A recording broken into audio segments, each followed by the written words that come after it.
magpapabigay nito sa inyo. Anong sasabihin mo sa akin? Diana, I think Josh might be cheating on you.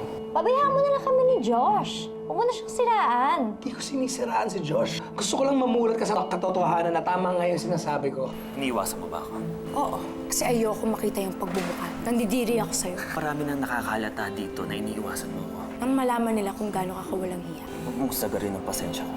Kapag hindi ka umayos, ilalantad ko sa lahat ng tao, pati na rin sa lolo mo, na hindi ka isang tunay na Alcantara. Pare, hirap na talaga ako. Kausap ko si Diana kanina. She was apologizing to me. Bakit ka nagigilty? It's not like you're cheating on her. Nakokonsensya ako dahil tinatago ko kay Diana na nagkikita kami ni Natasha. Coach, ito ni Natasha. I know this is updrop and rude, and I'm sorry. Pero gusto kong alagaan ang relasyon namin ni Diana. God, I feel like I'm losing you all over again. There's no other way. I wish there was. Pero ito lang talaga eh. It's just goodbye.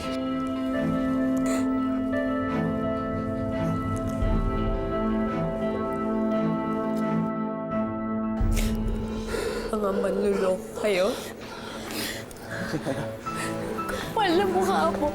Sinabi ko na nga ba may ibang babae? Then it's not what it seems. Kaya mo ako magpaliwanag, please. Paliwanag eh! Ito ang papaliwanag mo sa akin. Eh, nahuli na kita? Ikaw. Kapatid kita. Paano mo nagawang i-answer sa akin? Narinig ko na yung linya na yan dati, ah. Ano? Ano pakiramdam, ha? Sarap ba? Sakit, di ba? Sakit! Ano? Hindi niya pa rin sinasagot yung telepono. Third, hindi ko talaga alam kung nasan si Natasha. Hindi ka makakaalis dito hanggat hindi mo sa akin sinasabi kung nasan si Natasha. Ang kulit mo din eh, no? Ano ako? Hanapan ng nag-i-escapong jowa? Ano ako, lost and find? Doon ka sa barangay magtanong? Hoy, hindi ako nakikipaglokohan sa'yo, ha? Kaya sabihin mo sa akin kung nasan si Natasha! Alam mo, Third, naiinsulto na ako sa'yo eh. Natasha, nandito naman ako. Pwede ka tang entertainin. Ano gusto mo? Song number, dance number, or... Pwede ba huwag mo akong lokohin? Kanina ko pa hinahanap si Natasha, kaya sabihin mo sa akin kung nasan si Natasha! Bakit? Kaano-ano mo si Natasha, ha? Jowa mo na mahal mo? Ha? Kunyari, concerned ka? Excuse me, kilala kita, Third. Pareho tayong ambisyoso. Alam ko kung bakit mo ginawa si Natasha. At yun ay dahil gusto mong mamana ang legacy. Pero itong sasabihin ko sa'yo, tatanga-tanga ka dahil tumaya ka sa maling Alcantara. Dapat sa akin ka tumaya. Kasi ako mamamana ng legacy. Pero pasensya ka na. Hindi kasi ako tatanga-tanga katulad ng kapatid ko na magpapagamit sa isang tangang katulad mo!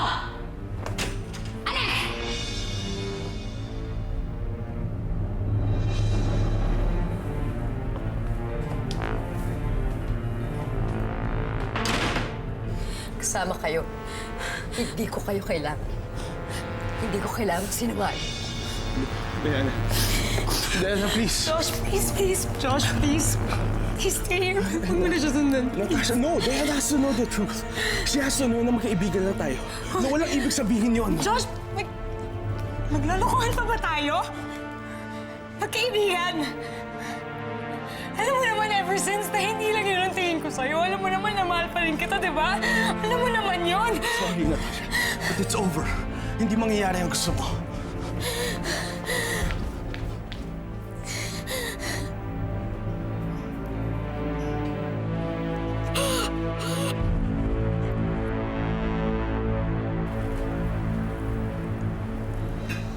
Oh, nasaan si Natasha?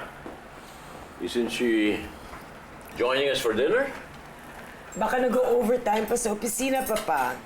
I think she's working very hard on that assignment that you gave her. Eh, maagang umalis si Natasha eh. Eh, bakit wala pa siya rito? Saan kaya siya nagpunta?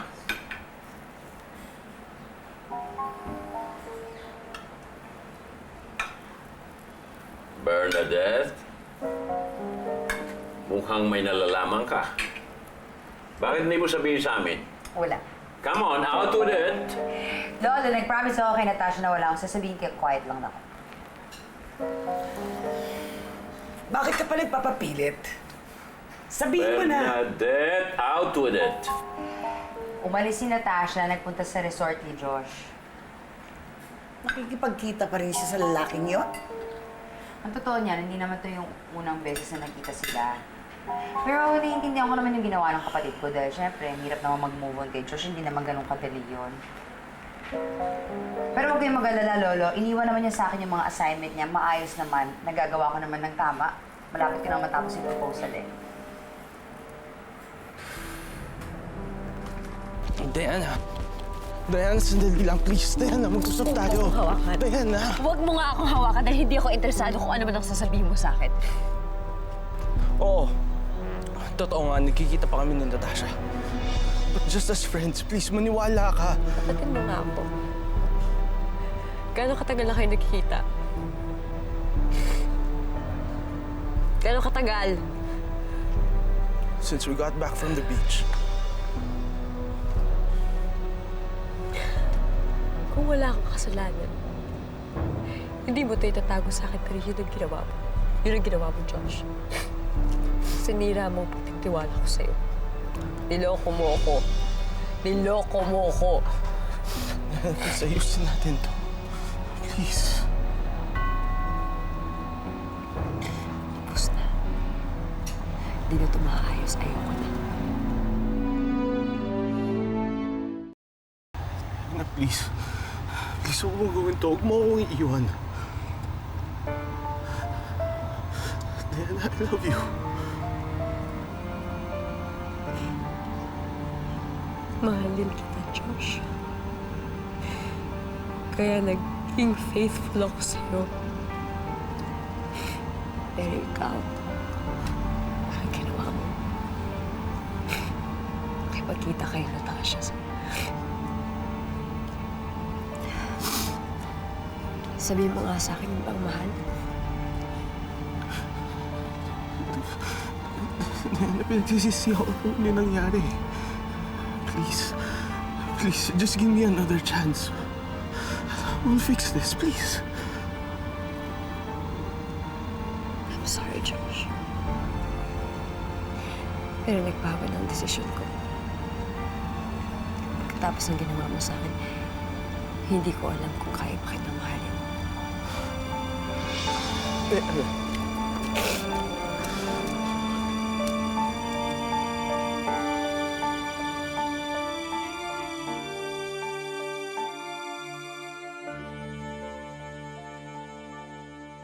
So what's up with your girlfriend?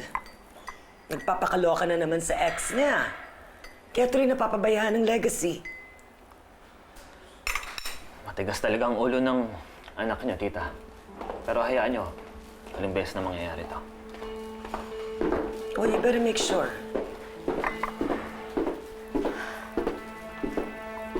Well. Mabuti naman at umuwi ka na. Are you done with your man? Pwede ba third ikaw na lang kumausap sa kanya? Baka kung ano pang gawin ko.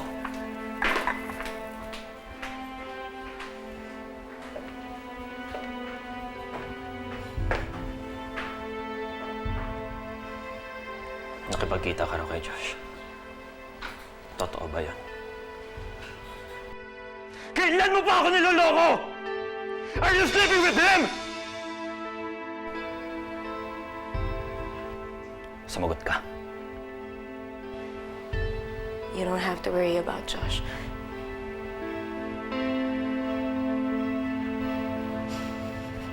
Hindi na niya ako mahal. Ayaw na niya sa akin. Ayaw na niya akong makita. Yan. Maging masaya ka na.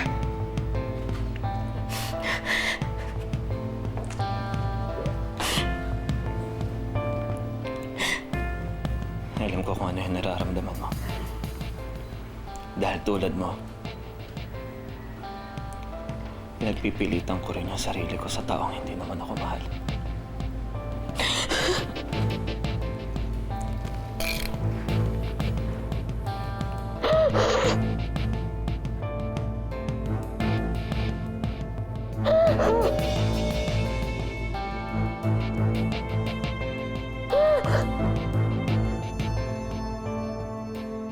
Sabi ko na nga ba eh. Hindi gagawa ng mabuti yung Josh na yun. Saan ba nakatira yun nang mapuntahan? Alam mo, isa ka pa eh. Tumigil ka na lang, ha? Hindi ka nakakatulong. Imbis na i-comfort mo yung kaibigan natin, pinapairan mo yung pagka-war freak mo. Nakakainis na tong Josh na to eh. Tingnan mo ginawa niya kay Diana. Oh. Sobrang sinaktan niya. Sabi ka nga dyan. Ano ba pare, sobrang malas ko lang talaga. Kung kailan ititigil ko na yung pagkikita namin ni Natasha, doon pa kami nahuli ni Diana. Ang tigas kasi ng ulo mo eh. Di ba pinagsabihan na kita dati sa pagkikipagkaibigan mo kay Natasha? Ano, tinuloy mo pa rin. Saan yan? Pagsasabihan mo pa ako pa, di ba? Huwag na lang, ha? Ikaw naman kasi, gagawa ka ng kagaguhan, tapos ayaw mong mapagalitan. Ang pare ngayon, ang kailangan ko karamay. Kailangan ko may magsabi sa akin kung anong dapat kong gawin para mapaliwanag ko kay Diana kung ano talaga nangyari. Tana! Alam mo, mabuti na rin yung nangyari. At least, hanggat maaga, nahuli mo yung panluloko niya sa'yo. Di ba? Paano niya nagawa ito sa akin? Ginawa ko naman lahat, ah. Naging mabuti akong girlfriend. Paano niya ako naloko? Tama pala lahat na sinabi ni Inigo tungkol diyan kay Josh. Alam mo, sana pala, nung una pa lang, nakinig ka na sa kanya. Di sana hindi dumating sa ganitong sitwasyon. Tana.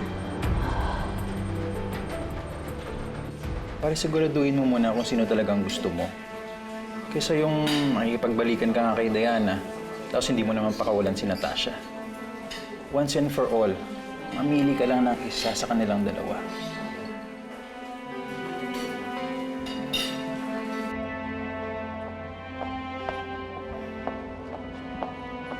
Diana, pwede ba tayo mag-usap? Josh, late na ako sa trabaho ko eh. Diana, please. Pakinggan mo lang muna ako. Papatunayan ko sa'yo na hindi kita niloko. Josh, ayoko marinig yung paliwanag mo. Diana, please. Diana, hindi ako aalis dito hanggang di mo ako kinakausap. Nasaan na nga ba yung marketing plans ng moisturizing product na ila-launch natin? Kapon ko pa na-expect yan, ha? Sir, wala pa pong pino-forward si Miss Diana. Wala pa deadline niya ngayon, ha? Sige, sir. I-remind ko na lang po si Miss Hindi na. Diana. Ako nakakausap sa kanya. Thank you. Excuse me.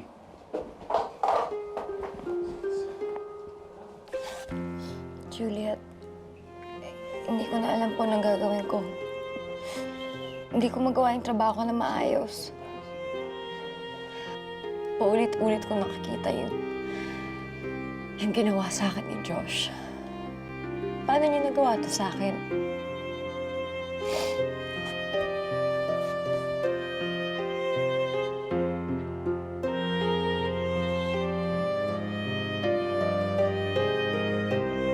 Okay, as you see in this slide, our demographic target in the United Arab Emirates, particularly in Abu Dhabi and Dubai. Just a second. I know it's here.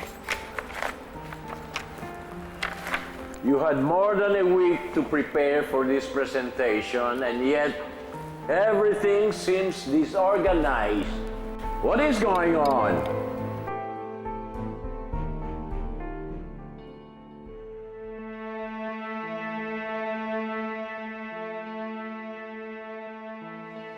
Sheila, Yes, sir. may nakuha ka pag impormasyon? Opo, Sir Inigo. Ang balita po namin, break na daw si Ma'am Diana dun sa boyfriend niya. Ano nangyari? Bakit daw? Sir, nang bababae daw yung lalaki. See? Sabi ko nga, ayaw mo kasi makinig sa akin. Sir? Nothing. Thank you. It's okay.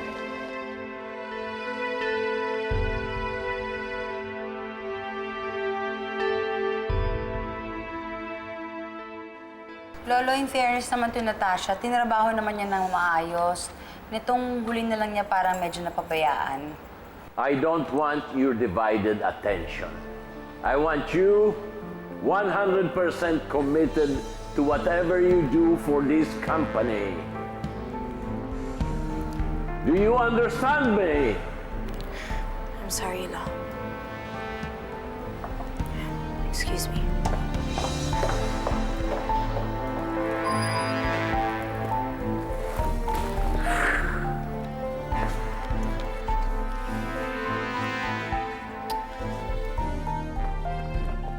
So where are you taking me?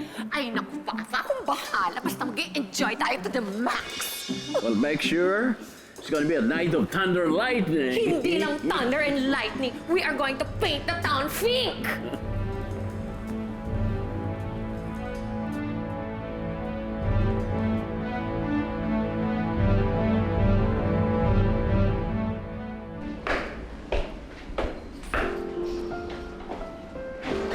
Diana, teka, sandali lang. Kausapin mo naman ako. Sabi ko naman hindi ako alis hanggat di mo ako nakausap. Alam mo, Josh, nagsasayang ka lang ng oras mo dahil hindi kita kakausapin. Diana, hindi ako susuko. Please naman, Diana, mahal kita. Alam ko nagkamali ako. And I promise from this moment on, I will be a better boyfriend. Gagawin ko ang lahat hanggang sa mapatawad mo ako. Please, patawarin mo lang ako. Huwag mo akong iwan.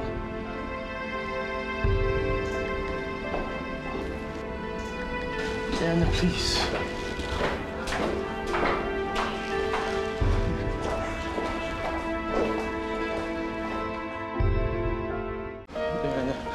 Diana, please. Josh, tumayo na nga lang dyan. Diana, hindi mo na ba ako mahal, ha? Ganun lang ba kadali para sa'yo na itapon ang lahat ng pinagsamahan natin? Ano sa tingin mo?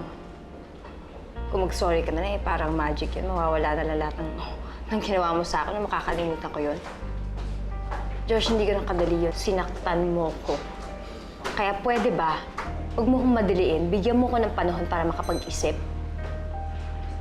Umuwi ka na lang.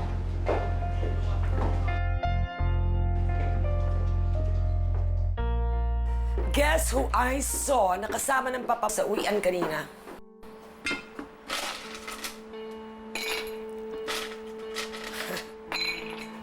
That despicable Ana Maria. You know, she really puts whore in horrible. Nahuhulog na ang loob ni Papa sa kanya, ha? This is alarming, Natasha. Dahil baka nauungusan na tayo ni Ana Maria at ni Bernadette sa amor ni Papa.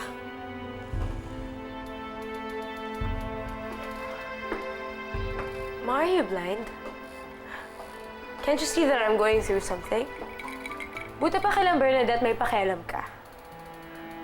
Ano na naman ang ine-emote mo, Natasha? Don't tell me this has something to do again with Josh. I failed to get him back. Hindi na niya ako mahal. Oso? Gaga ka ba? Di wag mong pairalin ang pagiging mahina mo nang dahil sa isang lalaki sisirain mo ang buhay mo? Pero mahal ko si Josh.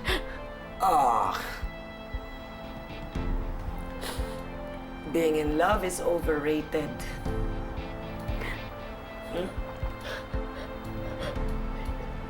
Just forget him. Forget him. I can't. I can't just forget about him. Yes, you can. You can. Kayanin mo. Look what I did.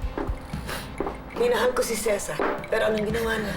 Niloko niya ako, hindi lang isang beses. Hindi lang isang beses. So, tinuruan ko ang puso ko maging matigas. At ginamit ko ang utak ko. That's exactly what you should do. Kundi mawawala ang lahat sa'yo. At aagawin ni Bernadette ang legacy. Gusto mo ba mangyari yun, Natasha? No, stop drinking and get yourself together. Move on. You look pathetic.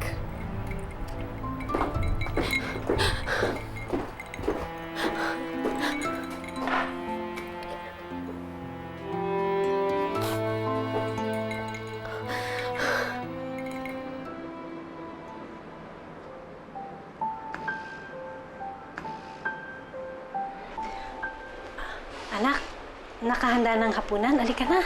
Sige na, mauna na po kayo. Busog po ako eh.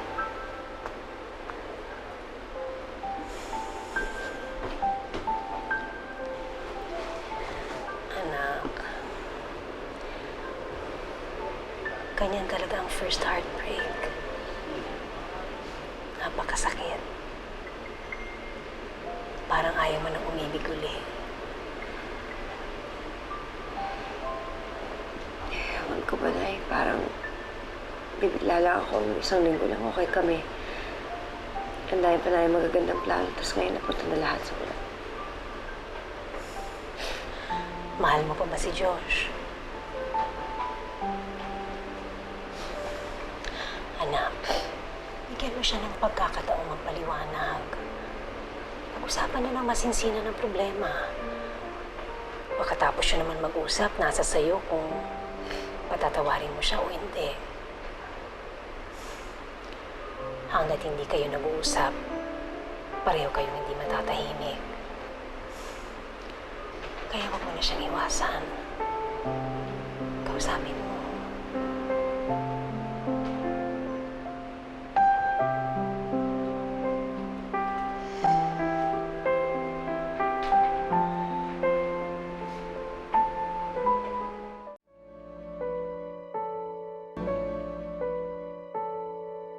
Josh, Sigurado ako may baho rin yung perfectong boyfriend mo. Magkaibigan tayo, pero hindi naman ibig sabihin pwede mong pakailaman yung buhay ko, lalo na kung sinisiraan ng taong mahal ko. hindi ko sinisiraan si Josh. Gusto ko lang mamulat ka sa katotohanan na tama nga yung sinasabi ko. I will be a better boyfriend. Gagawin ko ang lahat hanggang sa mapatawad mo ako. Usapan na ng masinsinan ng problema. Pagkatapos siya naman mag-usap, nasa sayo kung patatawarin mo siya o hindi.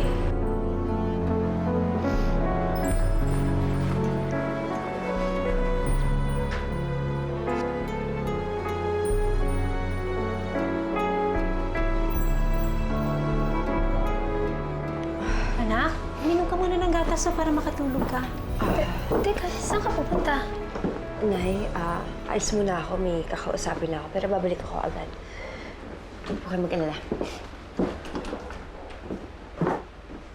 Bebeng, matagal pa ba yan? Nag-aalboroto ng mga sikmura namin sa gutom Ito na po. Oh. Sarap to. Oh, kumain na tayo. Wow! Nay, ang sarap naman po niyan. Huwag kang mangmang. Tawag dyan, corned beef. Palibasa, puro noodles lang alam ulamin. Masarap ang ulam natin ngayon kasi may anghel na nagpadala sa atin ng pera. Oy, Buboy, baka gusto mo ubusin na lahat, ha? Ito talaga, balik mo yung iba. Mamigay Sumubo ka na. Sorry po. Kaya ka tumataba ng ganyan. Sige na, sumubo ka na. Puna muna dito kay baby. Oh, ikaw kumain ka ng madami kasi tingnan mo yung itsura mo, payat-payat. Bukas Vienna sausage naman, anak. Ay, gusto ko yan, Nay.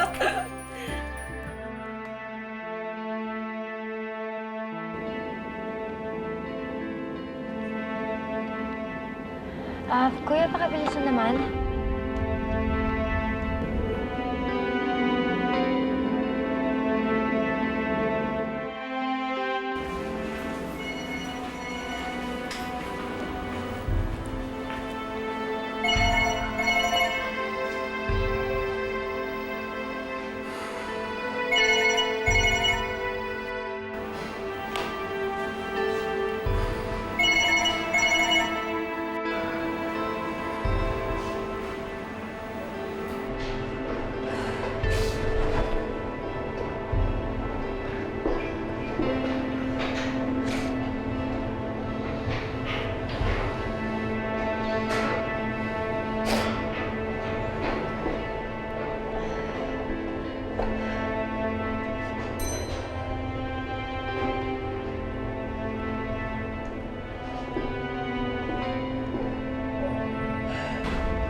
Hindi na ako masaya sa ginagawa mong pagpapabaya sa trabaho mo. Whatever it is that's bothering you, huwag mo idamay ang legacy.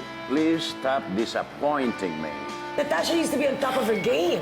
Utak ang pinapairal niya noon. Ngayon, puso naman ang ginagamit niya. I just want to keep him in my life. You keep him, yes. You bridge them, no. Okay, you bridge them. You burn the bridge when you get there. Tama na ang Crayola, sis. Hindi bagay sa ganda mo yan. Ikaw close na kay Natasha. Ako close na sa lolo mo. Ito lang ang sasabihin sa inyo, ayoko na may skandalo si Lolo dahil sa mga Hammer Girls na dahil pagpupukpukin ko sila. Masyado ka naman atang nagiging kampante sa Dayanang yan. Please just let it be. Alam mo, ang plano natin ay gamitin siya at hindi kaibiganin ng babaeng yan. Diana! Hoy! Diana! Malis ka na dito! Kung wala akong matutulong, ikaw ha, tumahimik ka na lang! Masyadong mayabang eh. Ako ba yung agrabyado sa'yo? Bakit parang ako yung hinaharas mo pa? Nagugulo ka lang dito, umuwi ka na.